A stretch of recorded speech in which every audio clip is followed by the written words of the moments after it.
Boss ഇതെന്തിനാ ഇങ്ങനെ തേച്ച് മിനുക്കുന്നേ? പെയിന്റ് അടിയൊക്കെ വിട്ടിട്ട് ഇപ്പൊ ആടിനെ വെട്ടാൻ പോവുകയാണ്. ആടിനെ വെട്ടാനല്ലടാ, ആളെ വെട്ടാൻ. ആ കിഡ്നാപ്പേഴ്സിനെ കൊന്നുകളാനാടാ. എടാ നിങ്ങൾ ഇവിടെ നിന്നോണേ, ഞാൻ പോയി ചിറ്റപ്പനോട് അനുവാദം ചോദിച്ചിട്ട് വരാം. ശരി.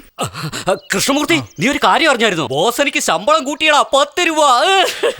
ഇവന്റെ ശല്യം തീർത്ത് വിട്ടേക്കാമെന്ന് കരുതിയപ്പോ ഇയാള് 10 രൂപ കൂട്ടിക്കൊടുത്തെന്നോ? ചിറ്റപ്പ എന്താ ചിറ്റപ്പ ബ്രഷ് പിടിക്കാൻ അറിയാൻ മേലാത്തവനൊക്കെ ശമ്പളം കൂട്ടിക്കൊടുക്കുന്നത്? ഓരോരുത്തന്മാര് ശമ്പളം പോലും വേണ്ടെന്ന് പറഞ്ഞാ ജോലിക്ക് വരുന്നത്. ശമ്പളമില്ലാതെ ഇക്കാലത്ത് ആരാടാ ജോലിക്ക് വരുന്നത്? നിന്റെ അച്ഛൻ വരുവോ? അച്ഛൻ വരില്ല, അപ്രന്റീസ് വരും. അപ്രന്റീസോ എന്ന് വെച്ചാ എന്താടാ? ഓപ്പറേഷനാ? ശമ്പളമില്ലാതെ ജോലി ചെയ്യുന്നവന്മാര്. എന്ത് ശമ്പളമൊന്നും ഇല്ലാതെ ചെയ്യുമെന്നോ?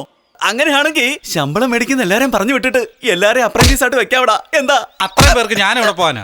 എന്റെ 2 പേരുണ്ട്, വേണോ വേണ്ടയോ എന്ന് പറ. വേണ്ടെന്ന് ആരെങ്കിലും പറയൂടാ. ശരി, നീ പോയി കൂട്ടിക്കൊണ്ടുവാ. എന്നാ ഒരു കാര്യമുണ്ട്, നീ ശമ്പളം വേണ്ടെന്ന് പറഞ്ഞത് ഞാൻ സമ്മതിച്ചില്ലേ? അതുപോലെ തിന്നാനും തങ്ങാനും ഞാൻ കൊടുക്കാത്തത് നീ സമ്മതിക്കണം. ചിറ്റപ്പ നാളെ നമ്മൾ എവിടാ ജോലിക്ക് പോകാൻ പോകുന്നത്? രാജകൊട്ടാരത്തിൽ. അവിടെ തങ്ങാനും തിന്നാനും നിങ്ങളാണോ കൊടുക്കുന്നത്? അവരല്ലേ തരുന്നത്? അത് ശരിയാണല്ലോ, അത് ഞാൻ മറന്നുപോയടാ. എങ്കിലും അവന്മാരെ വേഗം വിളിച്ചോണ്ട് പോടാ. എന്തൊരു ചന്ത. എന്നാ പറഞ്ഞേ? ഒന്നാന്തരമാന്ന് പറയുവായിരുന്നു.